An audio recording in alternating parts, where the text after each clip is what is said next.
أكبر الله أكبر الله أكبر. Of saying no to all those things that would tempt a pilgrim away from the path of good. It goes on for 3 days. Each pillar must be stoned, not necessarily struck, but stoned 7 times. This is the scene, the Jamarat, where a number of accidents have happened in the past.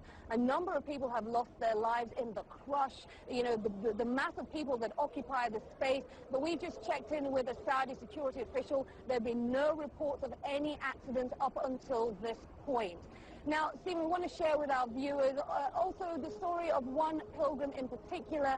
Leslie Rowan in this sea of pilgrims stands out. She's an American-born Muslim convert. But when it comes down to it, she's just like all the other people here in Mecca. She's on a spiritual journey. They come together as one on the plains of Arafat. Under the hot Saudi sun, nearly 3 million Muslims spend the day in prayer and meditation, all hoping God will hear their prayers on this, the second day of the Hajj. Muslims believe this ritual is a dress rehearsal for the Day of Judgment, and when the sun sets, the pilgrimage reaches its climax. This is a day of forgiveness, a day of emancipation, a day of forgiveness. And that's what Hajj is all about, is becoming a newly born person.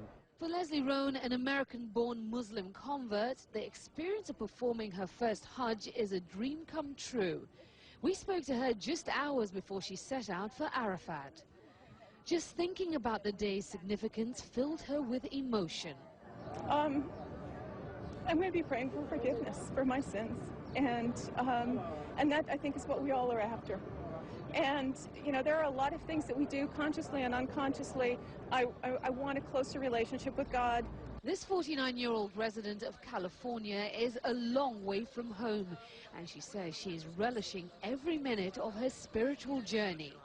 But she admits performing the ritual of circumambulating the Kaaba is at times physically overwhelming. There are times when you have to kind of put down that spiritual piece of it and just focus on staying safe. She converted to Islam 3 years ago because she'd grown dissatisfied with Catholicism.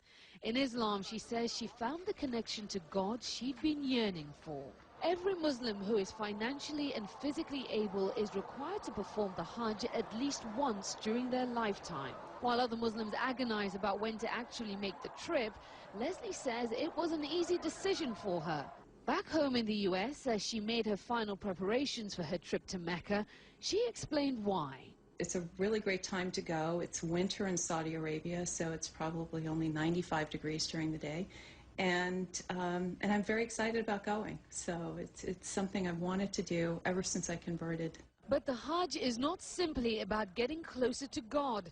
Over the course of this 5-day religious gathering, Muslims from all around the world will also be striving to get closer to each other.